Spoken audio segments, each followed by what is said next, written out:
और इस वीडियो में चाणक्य की उन्हीं स्ट्रेटेजीज के बारे में हम बात करने वाले हैं।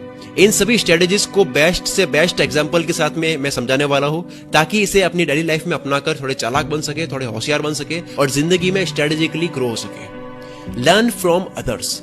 कहते हैं चोट खाकर सीखना इंसान को बहुत कुछ सिखा देता है, वो बहुत एक्सपीरियंस्ड हो जाता है। यानी कि बार बार फेल होने के बाद में हम जो सीखते हैं उससे एक्सपीरियंस्ड हो जाते हैं। लेकिन अगर आप चोट खा खाकर सीखने लग जाएंगे तो ये जिंदगी, ये लाइफ बहुत छोटी पड़ जाएगी। बचपन से हमें हिस्ट्री और महान लोगों की कहानियां हमें क्यों पढ़ाई जाती है, कभी गौर किया है?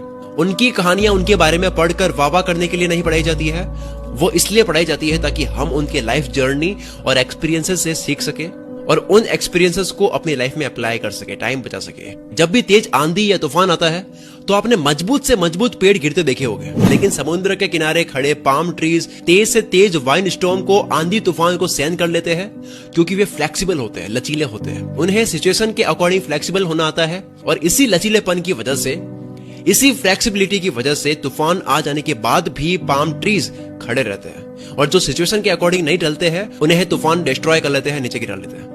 और इसी फ्लेक्सिबिलिटी को चाणक्य ने सर्वाइवल का सबसे मेन गुण बताया है, क्योंकि सिचुएशन के अकॉर्डिंग अपने आप को ढालने से आप कमजोर नहीं होते हो, बल्कि आप डिस्ट्रॉय होने से बच सकते हो। चाणक्य अपनी एक नीति में ये बताते हैं कि किसी लालची इंसान को कोई गिफ्ट देकर खुश किया जा सकता है, किसी स्ट्रांग इंसान के सामने झुककर उसे दोस्त बनाया जा सकता है और किसी मूर्ख इंसान की तारीफ करके उसको खुश किया जा सकता है। लेकिन अगर कोई इंटेलिजेंट इंसान हो और उसे खुश करना हो तो इन सब बातों का उस पर कोई फर्क नहीं पड़ेगा, क्योंकि एक इंटेलिजेंट इंसान को सिर्फ इंटेलिजेंट बनकर ही खुश किया जा सकता है। उसको गिफ्ट देकर या उसके सामने झुककर या फिर तारीफ करके उसे खुश नहीं कर सकते, बल्कि ऐसा करने से वो इग्नोर कर देगा। चाणक्य की सबसे इंपॉर्टेंट नीतियों में से एक ये है कि अपने फ्यूचर गोल्स को लेकर की गई प्लानिंग को कभी भी उन लोगों के साथ में शेयर मत करो जो आपकी प्लानिंग में नहीं है, जो प्लान में शामिल नहीं है, क्योंकि कब कौन सा इंसान आपको डिस्ट्रॉय करना चाहे इसके बारे में किसी को पता नहीं चलता है, कभी आपको आइडिया नहीं लगता है। अगर उसके पास में अपना बनाया हुआ प्लान है तो उसके लिए आपके बनाए गए प्लान को डिस्ट्रॉय करना और आसान हो जाएगा। आप में से कोई भी अगर स्टार्टअप या टीम वर्क में बिलीव करता है तो उनके लिए यह नीति बहुत काम आने वाली है। चाणक्य ने इसे कुछ इस तरह समझाया है कि जैसे वॉर में जाते हैं, युद्ध में जाते हैं, तब तलवार के साथ साथ में ढाल भी काम आती है। ढाल का भी यूज किया जाता है, क्योंकि लड़ते टाइम तलवार जरूर काम आती है, लेकिन जब कोई तलवार से आपके ऊपर अटैक करता है तब ढाल बचाने का काम करती है। ठीक उसी तरह बिजनेस में भी शार्प और माइंडेड लोगों के साथ साथ चुपचाप और स्टेबल लोगों का होना भी जरूरी है, क्योंकि अगर कोई शार्प माइंडेड नहीं है लेकिन स्टेबल है तो वो आपके सर्वाइवल में बहुत मददगार साबित होगा।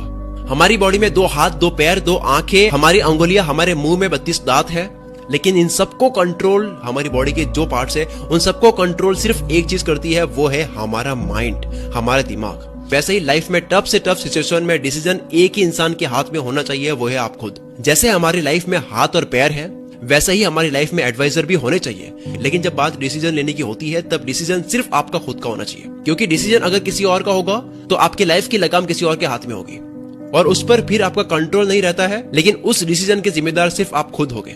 ये सारी स्ट्रेटेजीज जो है वो हमें पावरफुल बनना सिखाती है। जैसा कि चाणक्य कहते हैं कि आपको दूसरों के एक्सपीरियंसेस से सीखना चाहिए, क्योंकि खुद गलती करके सीखोगे तो उम्र कम पड़ जाएगी, जिंदगी कम पड़ जाएगी। पहले से अगर कुआं खुदा हुआ है तो आपको उसी कुएं से पानी निकालना चाहिए।